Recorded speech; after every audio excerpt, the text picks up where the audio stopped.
মা আমি একটু বাজারে যাচ্ছি সবজি কিনতে, তোর কি কিছু লাগবে? না মা, তো তবে যাওয়ার আগে তোমাকে একটা জায়গায় নিয়ে যাব। কোথায় আবার? কি বলবি তাড়াতাড়ি বল, আমার বাজারে দেরি হয়ে যাচ্ছে। চোখটা বন্ধ করো। চোখ বন্ধ? কেন? বন্ধ করো না। আচ্ছা করলাম, বল। চলো আমার হাতটা ধরো, আসো এদিকে আসো। আসো চল। চল, আসো। কোথায় যাচ্ছি আমরা? আসো না। আস্তে আস্তে সাবধানে মা। কোথায় যে নিচ্ছিস? সাবধানে। কোথায় যাচ্ছি আমরা? ছাদে যাচ্ছি নাকি? হ্যাঁ ছাদে যাচ্ছি। সাবধানে আস্তে আস্তে আস্তে আস্তে যাও। এই দিকটায় এই দিকটায় এই দিকটায় এই দিকটায়। এই তো এই তো এই দিকটায় ঘুরো। মা চোখটা খুলো এবার।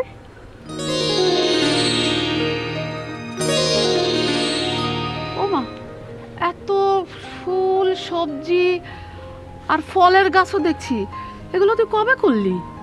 তুমি তো ছাদে আসো না, তাই আমি কয়েক মাস ধরে ধরে করেছি। চলো এবার একটু ঘুরে দেখাই। কি সুন্দর।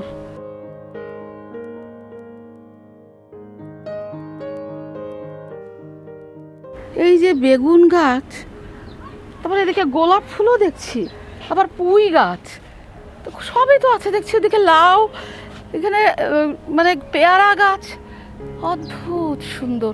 এই দেখ নয়নতারা। আরো অনেক গাছ আছে দেখো মা। চলো দেখি। চলো ওই দিকটায় দেখো।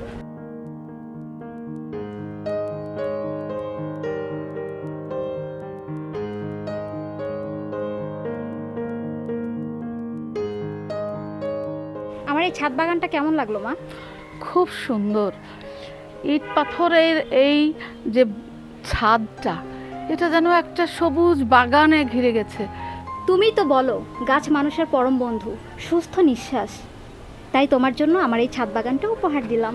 আমি খুব খুশি হয়েছি মা, অনেক ধন্যবাদ তোমাকে। আজকে এটা আমার সবচেয়ে বড় উপহার।